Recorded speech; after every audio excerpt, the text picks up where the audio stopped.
Ronaldo தோத்துட்டாருண்ணே. இந்தாண்ணே chocolate எடுத்துக்கோண்ணே. டேய் நான் Messi Fanta, எனக்கே வருத்தமா இருக்கு. நீ என்னடா சாக்லேட் எடுத்துக்கோன்னு சந்தோஷமா சொல்ற? என்னண்ணா பண்றது, தோத்துட்டாரு, சந்தோஷமா அமைச்சு வைக்க வேண்டியதான். இது மட்டும் 2008 இருந்தது. என் தலைவன் முன்னாடி ஊருத்த நிக்க முடியாதுண்ணா. என்ன பண்றது, இதான் 2008 இல்லையே. நானா கலாய்கிற? சி கலாய்க்கலப்பா, சொல்றேன். 90 நிமிஷம் அந்த மேட்சை இழுத்து பிடிச்சிருக்காங்கண்ணா. அதுக்கப்புறம் ஒருத்த பட்டுன்னு கோல் அடிக்கிறான், மேல் வீட்டுல போட்டுன்னு போயிட்டான் ஒரு தாத்தா அந்த அதிர்ச்சியிலேயே. என்னப்பா சொல்ற? ஆமாண்ணே, கல்ட்டு பையன் என்னோட மொட்டத்தனமான ஃபேனா இருப்பான் போல. நான் ஹரி ரொனால்டோ தோத்துட்டா போல. மேட்ச் பாத்தியா நேத்து? அவள்தான் முஞ்சி போச்சு. தெருமனையில ரொனால்டோ பேனர்லாம் இருக்க கூடாது, கேட்டி போட்டுருங்க. வெயிலிங்னா லெஸ்ஸி தான், பிஃபானா மெஸ்ஸி தான்.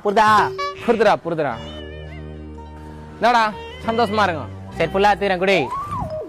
ரீல்ஸ்ல ஃபுட்பால் பாக்குற கோயந்தானா இவெல்லாம் பேசுற அளவுக்கு ஆயிடுச்சு. சரி விடுப்பா, அண்ணனே அப்படிதான். நான் ஏதாவது பண்ணி திரும்ப ஆட வைக்க முடியாதானா? டேய் இதெல்லாம் ஊர் மேட்சாடா, தலைவர் கிட்ட சொல்லி டீம் திரும்ப இருக்கிறதுக்கு. ஃபீஃபாடா. நான் என் தலைவனை பார்த்தா குடிக்காம இருக்கிறேன், டாட்டு குத்தாம இருக்கிறேன், 6 மாசத்துக்கு ஒரு ரத்தம் கொடுக்குறேன், ஜிம்முங்கெல்லாம் போக ஆரம்பிச்சேனா. இன்னைக்கு என் தலைவன் தோத்து கண் கலங்குறான், உலகமே கலங்குதுனா. சரி விடுப்பா, அவருக்கே வயசாயிடுச்சு. நான் வயசாயிடுச்சு, உன் வயசுக்குலாம் லேடி பட் சைக்கிள் ஒழுங்கா ஓட்டிக்கான்னு தெரியல. என் தலைவன் பைசைக்கிள் அடி பண்றான், நீ அடிப்பியா? டேய் அண்ணன்டா.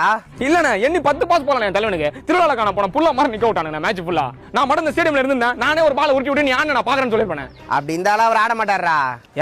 ஏன்னா அவருக்கு தமிழ் தெரியாரா? எப்படா நீ பேசுறது அவருக்கு புரியும்? ஒழுங்கா வீட்டுக்கு போடா, கண்ணுல மங்களா தெரியுது. மருந்து வேலை செய்ய ஆரம்பிச்சா முதல்ல மங்களா தான் தெரியுமாண்ணா. மருந்தா? என்னடா சொல்ற? இதுக்கப்புறம் உங்க மத்தியில என்னால வாழ முடியாதுண்ணே.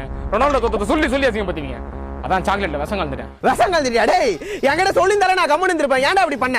உன்னால கம்முன்னு இருக்க முடியாதுண்ணே. இன்னைக்கு கூட பெனால்டோ லூசர்னு ஸ்டேட்டஸ் போட்டுருந்தேன், அதை பார்த்து தான் அந்த முடிவுக்கே வந்தேன். அது என் பையன் போட்டான்டா, ஏன்டா இப்படி பண்ற? மெஸ்ஸி பானா தான் கொலிவேடா, என்னடா நியாயம் இது? மெஸ்ஸி பானை கொல்ல மாட்டேன், ரொனால்டோலாம் ஆள் இல்லைன்னு சொல்லி அமுக்குறான் மத்தியா, அவனுங்களை அழிக்க அந்த முடிவு எடுத்தேன். டேய் சத்தியமாதி என் பையன் தாண்டா போட்டான். எதனா மாத்து மருந்து தான் குர்ரா. மாத்து மருந்து மந்திரங்கள்லாம் கொடுக்கறதுனா ஜாக்கி சேனல்ல வர தாத்தாடா, அப்படிப்பட்ட புள்ளைய பத்தல சாவடா. டேய் நில்றா, டேய் தொண்டல அடைக்குதுடா. டேய் இது தெரியாம ஒருத்த ஒரு டப்பா வாங்கிட்டு போனானே, அவன் என்ன ஆனானோ?